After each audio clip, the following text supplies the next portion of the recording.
freedom of will excludes evidence of faith.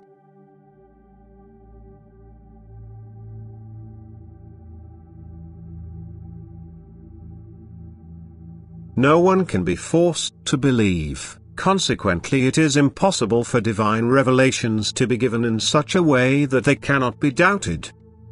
But they can be recognized as divine revelations by someone with a serious will to understand, who therefore has an entirely open-minded attitude and seriously examines them.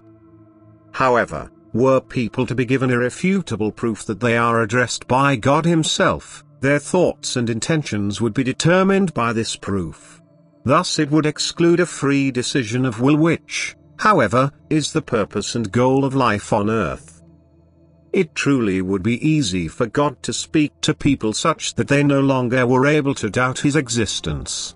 But in that case the purpose of earthly life would be missed, for the being's deification is an act of free will, hence free will must remain inviolable, and this excludes all absolute proof.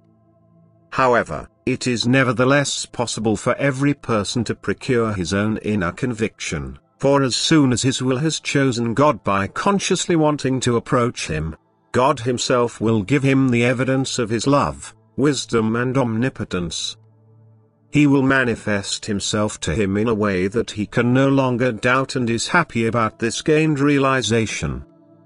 But the grace of God's manifestation is granted to every person, yet not every person evaluates it and attains realization.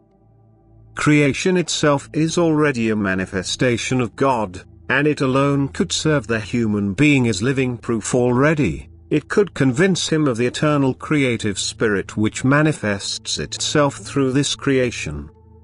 But even creation may not be faith-compelling evidence. This is why the human being can also try to substantiate the emergence of creation in a different way, which he surely will do by virtue of his free will if he isolates himself from God due to his opposing will and anti-divine nature. This person cannot believe because he does not want to, and to give such a person irrefutable proof would merely compel his will, and the faith gained thereby would be totally worthless. Different opinions will always exist in the world, that is, amongst the people of this earth, because not all people have the same will and not all of them evaluate the blessing flowing to them in the same way. But every individual sooner or later has the opportunity to spend some serious thought on a power with which he is connected through a life-preserving influx of strength. He has the opportunity to draw a comparison between himself and the things he created, and between himself and the one who created him. He can come to the conclusion that a God who has created everything cannot be denied and that his own existence substantiates this God. Then he will be able to build upon this inner conviction and also consider God's revelations possible and subsequently live his life according to these revelations, which will always result in his increasingly brighter realization and therefore in indisputable faith even without proof.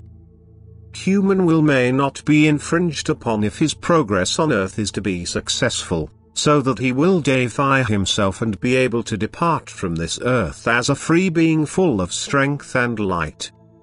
However, the will should be stimulated in order to be deployed in the right direction. And this happens through blessings, through fateful events, through particular experiences, through bringing people with different directions of thought together, and from time to time also through conveying divine revelations. And if the human being does not openly resist these blessings, they can have positive effects, and there is a possibility for a change of will in the human being, that he will not reject everything which previously seemed incredible to him, that he will think about it and, if he is of good will, that his thoughts can be guided correctly without coercion.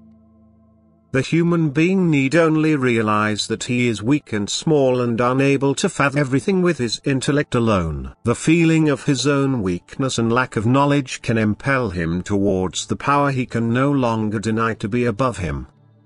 But anyone who deems himself knowledgeable, who overestimates his intellect, will never attain truth and wisdom, for he does not open himself to the power which would like to permeate him because he isolates himself from it. The human being must subject himself to this power of his own free will. Only then will he realize the relationship he has with this power, and he will know what he is, what he had been, and what he shall become again. Amen.